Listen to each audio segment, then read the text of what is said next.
ಮತ್ತೊಂದಿಷ್ಟು ಅಪ್ಡೇಟ್ಸ್ಗಳು ಮೈಸೂರಿನಿಂದ ಬರ್ತಾ ಇದೆ. ಹುಬ್ಬಳ್ಳಿಯ ಗಲಭೆ ಕೇಸ್ ಆರೋಪಿ ಬಂಧನಕ್ಕೆ ಖಂಡಿಸಿ ಮೈಸೂರಿನಲ್ಲೂ ಕೂಡ ಪ್ರತಿಭಟನೆ ಆಗ್ತಾ ಇದೆ.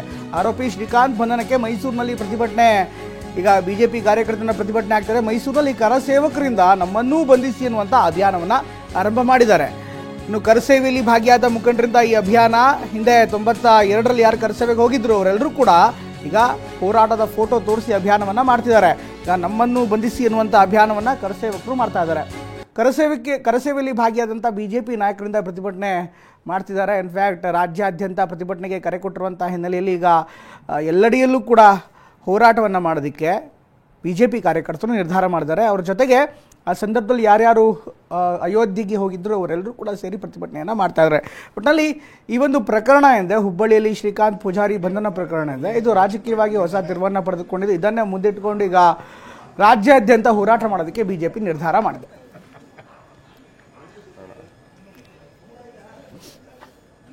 ಯಡಿಯೂರಪ್ಪನವರು ಇದರಲ್ಲಿ, ರಾಮಚಂದ್ರೇಗೌಡರು ಇದ್ದಾರೆ. ರಾಮಚಂದ್ರನ್ ಹಸು ಸಾಕಣೆ ಮಾಡಿ ಕೇವಲ 10 ಹಸುಗಳಿಂದ 18 ಲಕ್ಷ ಗಳಿಸ್ತಿದ್ದಾರೆ. ನೀವು ಕೂಡ ಅವರಿಂದ ಕಲಿಬೇಕಾ? ಅವ್ರ ಜೊತೆ ವಿಡಿಯೋ ಕಾಲ್ ನಲ್ಲಿ ಮಾತಾಡಬೇಕಾ? ಈಗಲೇ ಫ್ರೀಡಮ್ ಆಪ್ ಡೌನ್ಲೋಡ್ ಮಾಡಿ. ರಾಜ್ಯಾದ್ಯಂತ ಈ ಒಂದು ಹೋರಾಟ ಏನಿದೆ, ಇನ್ಫ್ಯಾಕ್ಟ್ ಬಿಜೆಪಿಯ ಹೋರಾಟ ಇದೀಗ ರಾಜಕೀಯವಾಗಿ ಹೊಸ ದಾಳವನ್ನು ಉಳಿಸೋದಕ್ಕೆ ಸಹಜವಾಗಿ ಬಿಜೆಪಿ ಮುಂದಾಗ್ತಾ ಇದೆ. ಎಲ್ಲ ರೀತಿಯಂಥ ಅಸ್ತ್ರಗಳನ್ನು ಲೋಕಸಭೆ ಚುನಾವಣೆ ಬರ್ತಾ ಇರುವಂತಹ ಹಿನ್ನೆಲೆಯಲ್ಲಿ ಇದನ್ನು ರಾಜಕೀಯವಾಗಿ ಕೂಡ ಜನರ ಮುಂದೆ ಇಡುವ ಪ್ರಯತ್ನವನ್ನು ಬಿಜೆಪಿ ಮಾಡ್ತಾ ಇದೆ. ಈ ಎಲ್ಲ ಪ್ರತಿಭಟನೆಗೆ ಸಂಬಂಧಪಟ್ಟಂತೆ ಮಾಹಿತಿಯನ್ನು ನೀಡೋದಕ್ಕೆ ಬೆಂಗಳೂರಿನಿಂದ ನಮ್ಮ ಪ್ರತಿನಿಧಿ ಸುನಿಲ್ ಜಾಯ್ನ್ ಆಗ್ತಾ ಇದ್ದಾರೆ, ಹುಬ್ಬಳ್ಳಿಯಿಂದ ಶಿವಕುಮಾರ್ ಜಾಯ್ನ್ ಆಗ್ತಾ ಇದ್ದಾರೆ. ಅದೇ ರೀತಿ ಮೈಸೂರಿನಲ್ಲೂ ಕೂಡ ಪ್ರತಿಭಟನೆ ನಡೀತಾ ಇದೆ. ಮೈಸೂರಿನಿಂದ ರಾಮ್ ಜಾಯ್ನ್ ಆಗ್ತಾ ಇದ್ದಾರೆ. 3 ಜನ ಜೊತೆಗೆ ಮಾತಾಡೋಣ. ಸುನಿಲ್, ಈಗಾಗಲೇ ಫ್ರೀಡಮ್ ಪಾರ್ಕ್ನಲ್ಲಿ ಪ್ರತಿಭಟನೆ ನೋಡಿದ್ವಿ. ಎಲ್ಲೋ ಒಂದು ಕಡೆಗೆ ಪ್ರತಿಭಟನೆಯ ಬಿಸಿ ಏನಿದೆ ಬೆಂಗಳೂರಿನಿಂದ ಕಿಚ್ಚು ಹತ್ಕೊಳ್ಳೋದಕ್ಕಿಂತ ಹೆಚ್ಚಾಗಿ ಹುಬ್ಬಳ್ಳಿಯ ಈ ಒಂದು ಪ್ರತಿಭಟನೆ ಎಪಿಸೆಂಟರ್ ಆಗಿತ್ತು. ಈಗ ರಾಜ್ಯಾದ್ಯಂತ ಎಲ್ಲೆಡೆಯೂ ಕೂಡ ಈ ಪ್ರತಿಭಟನೆ ಕಾವು ನಿಧಾನವಾಗಿ ಹರಡ್ತಾ ಇದೆ. ಬೆಂಗಳೂರಿನಲ್ಲಿ ಯಾವ ರೀತಿ ವಾತಾವರಣ ಇದೆ? ಬಿಜೆಪಿಯ ಪ್ರತಿಭಟನೆಗೆ ಹೇಗೆ ಸ್ಪಂದನೆ ವ್ಯಕ್ತವಾಗ್ತಾ ಇದೆ? ಪ್ರಮೋದ್, ಪ್ರಮುಖವಾಗಿ ಏನು ರಾಮ ಮಂದಿರ ಹೋರಾಟಗಾರ ಅಂತ ಶ್ರೀಕಾಂತ್ ಪೂಜಾರಿ ಅವರನ್ನ ಬಂಧನ ಖಂಡಿಸಿ ಈಗಾಗಲೇ ಬಿಜೆಪಿ ರಾಜ್ಯಾದ್ಯಂತ ಹೋರಾಟವನ್ನ ಮಾಡಿದೆ. ಅದರಲ್ಲೂ ಕೂಡ BY ವಿಜೇಂದ್ರ ಅವರ ನೇತೃತ್ವದಲ್ಲಿ ಬೆಂಗಳೂರಿನಲ್ಲಿ ಬೃಹತ್ ಪ್ರತಿಭಟನೆಯನ್ನು ಕೂಡ ಮಾಡ್ತಾ ಇದೆ. ಫ್ರೀಡಂ ಪಾರ್ಕ್ ಪ್ರತಿಭಟನೆ ಕೂಡ ನಡೀತಾ ಇರೋದು. ವಿಜೇಂದ್ರ ಅವರ ಶಾಸಕರ ಎಲ್ಲರೂ ಕೂಡ ಭಾಗಿಯಾಗಿದ್ದಾರೆ. ಹಿಂಭಾಗದಲ್ಲಿ ನೋಡ್ತಾ ಇದ್ದಾರೆ, ಈಗಾಗಲೇ ಎಲ್ಲಾ ಕಾರ್ಯಕರ್ತರು, ಶಾಸಕರು ಈಗಾಗಲೇ ಪ್ರತಿಭಟನೆಯಲ್ಲಿ ಭಾಗಿಯಾಗಿರೋ ದೃಶ್ಯಗಳು ಕೂಡ ಕಂಡು ಬರ್ತಾ ಇದೆ. ಯಾಕಂದ್ರೆ ದೊಡ್ಡ ಮಟ್ಟಿಗೆ ಒಂದು ಹೋರಾಟವನ್ನ ಕಾಂಗ್ರೆಸ್ ಸರ್ಕಾರದ ವಿರುದ್ಧವಾಗಿ ಮಾಡ್ಲಿಕ್ಕೆ ಬಿಜೆಪಿ ಸಕಲ ಸಿದ್ಧತೆಯನ್ನು ಕೂಡ ಮಾಡ್ಕೊಂಡಿದ್ದೀನಿ. ಕೆಲವೇ ಹೊತ್ತಿನಲ್ಲಿ ಪ್ರತಿಭಟನೆ ಆರಂಭವಾಗುತ್ತೆ. ಈಗಾಗಲೇ ವಿಜೇಂದ್ರ ಅವರು ಕೂಡ ಆಗಮಿಸ್ತಾರೆ. ಎಲ್ಲರೂ ಕೂಡ ಪ್ಲೇ ಕಾರ್ಡ್ ಅನ್ನ ಹಿಡಿದು ಈಗಾಗಲೇ ಹೋರಾಟವನ್ನು ಕೂಡ ಮಾಡ್ತಾ ಇರೋದು. ನನ್ನ ಬಲಭಾಗಕ್ಕೆ ನೋಡ್ತಾ ಹೋದ್ರೆ ಕಾರ್ಯಕರ್ತರು ಕೂಡ ದೊಡ್ಡ ಸಂಖ್ಯೆಯಲ್ಲಿ ರೈಟ್. ಸುನಿಲ್, ಮತ್ತೆ ಸಂಪರ್ಕ ಮಾಡ್ತೀನಿ ನಿಮ್ಮ ಜೊತೆಗೆ.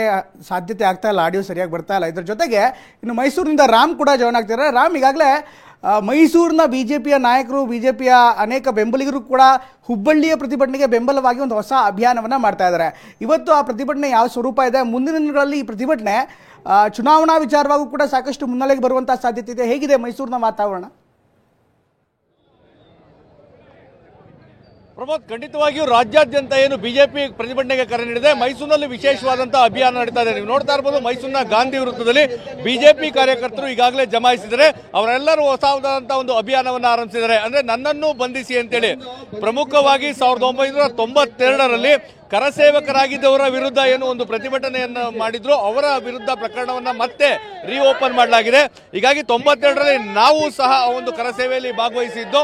ಹೀಗಾಗಿ ಆ ಒಂದು ಕರಸೇವೆಯಲ್ಲಿ ಭಾಗವಹಿಸಿದ್ದ ಶ್ರೀಕಾಂತ್ ಪೂಜಾರಿಯನ್ನ ಬಂಧಿಸೋದಾದ್ರೆ ನಮ್ಮನ್ನು ಬಂಧಿಸಿ ಅಂತೇಳಿ ಇವರು ಒಂದು ಪ್ರತಿಭಟನೆಯನ್ನ ಮಾಡುವಂತ ಕೆಲಸವನ್ನ ಮಾಡ್ತಾ ಇದ್ದಾರೆ. ಸೊ ಈ ಬಗ್ಗೆ ಮಾತಾಡ್ಲಿಕ್ಕೆ ಶಾಸಕರಂತ ಶ್ರೀವತ್ಸ ಇದ್ದಾರೆ. ಸರ್, ಮೈಸೂರಿನಲ್ಲಿ ನನ್ನನ್ನು ಬಂಧಿಸಿ ಅಭಿಯಾನ ಆರಂಭ ಆಗ್ತಾ ಇದೆ, ಯಾವ ಕಾರಣಕ್ಕೆ?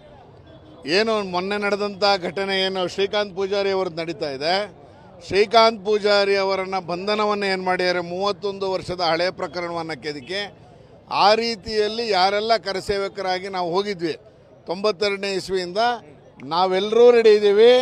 ನಮ್ಮನ್ನು ಬಂಧಿಸಿ ನಾವು ಏನು ತಪ್ಪು ಮಾಡಿದ್ದೀವಿ, ನಮ್ಮನ್ನು ಯಾಕೆ ಇಲ್ಲಿ ಬಿಟ್ಟಿದ್ದೀರಾ ಮೈಸೂರಲ್ಲಿ, ನಮ್ಮನ್ನು ಜೈಲ್ಗಟ್ಟಿ 22ನೇ ತಾರೀಕು ರಾಮ ಮಂದಿರ ಏನು ಉದ್ಘಾಟನೆ ಆಗ್ತಿದೆ, ಆ ಸಂದರ್ಭದಲ್ಲಿ ನಾವ್ಯಾರು ಹೊರಗಡೆ ಇರಬಾರ್ದು ಅನ್ನೋ ಕಾರಣಕ್ಕೆ ತಾನೆ ಈ ರೀತಿಯಲ್ಲಿ ಷಡ್ಯಂತ್ರ ಮಾಡ್ತಾ ಇದ್ದೀರಿ.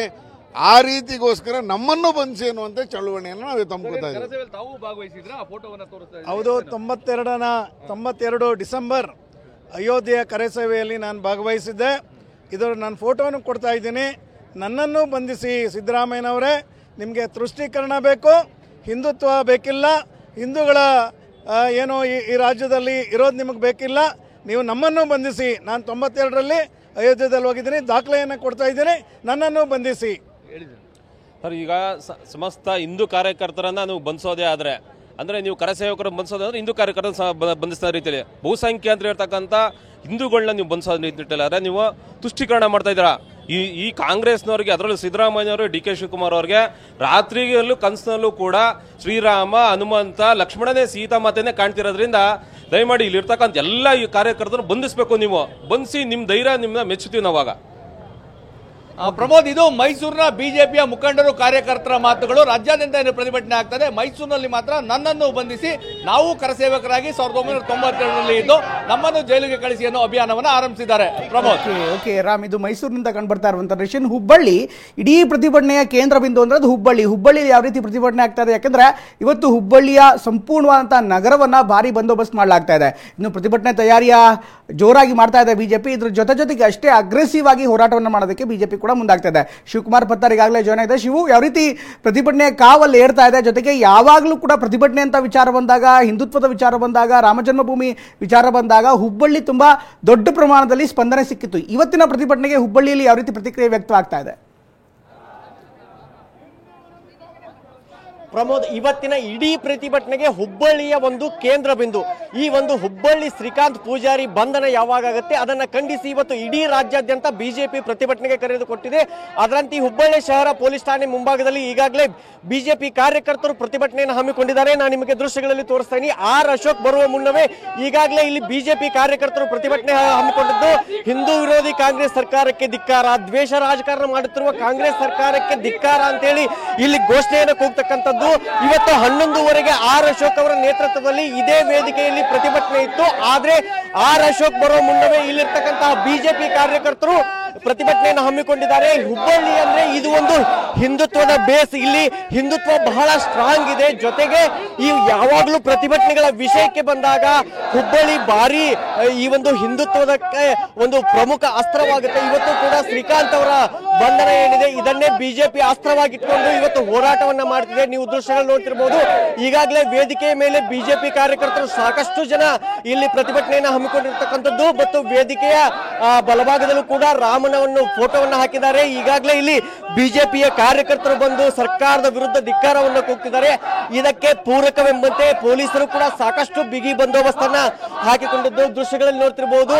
ಈಗ ಈ ಶಹರ ಠಾಣೆ ಏನಿದೆ, ಶಹರ ಠಾಣೆಯ ಮುಂಭಾಗ ಇಲ್ಲಿ ಪೊಲೀಸ್ ವಾಹನವನ್ನು ನಿಲ್ಲಿಸಿದ್ದು ಶಹರ ಠಾಣೆಯ ಒಳಗೆ ಯಾರೂ ಹೋಗದಂತೆ ಈ ಒಂದು ತಡೆಗೋಡೆಯನ್ನು ನಿರ್ಮಿಸಿದ್ದಾರೆ. ಯಾಕಂದ್ರೆ ಆರ್ ಅಶೋಕ್ ಅವರು ಈ ಒಂದು ಬಿಜೆಪಿ ಪ್ರತಿಭಟನೆ ವೇಳೆ ಶಹರ ಠಾಣೆಯ ಒಳಗೆ ಮುತ್ತಿಗೆ ಹಾಕಬಹುದು ಅಂತ ಹೇಳಿ ಹೇಳಲಾಗಿತ್ತು. ಅದೇ ವಿಚಾರಕ್ಕೆ ಇಲ್ಲಿ ಪೊಲೀಸರು ಈಗಾಗಲೇ ಶಹರ ಠಾಣೆಯ ಮುಂಭಾಗ ಬ್ಯಾರಿಕೇಡ್ಗಳನ್ನು ಹಾಕಿದ್ದಾರೆ.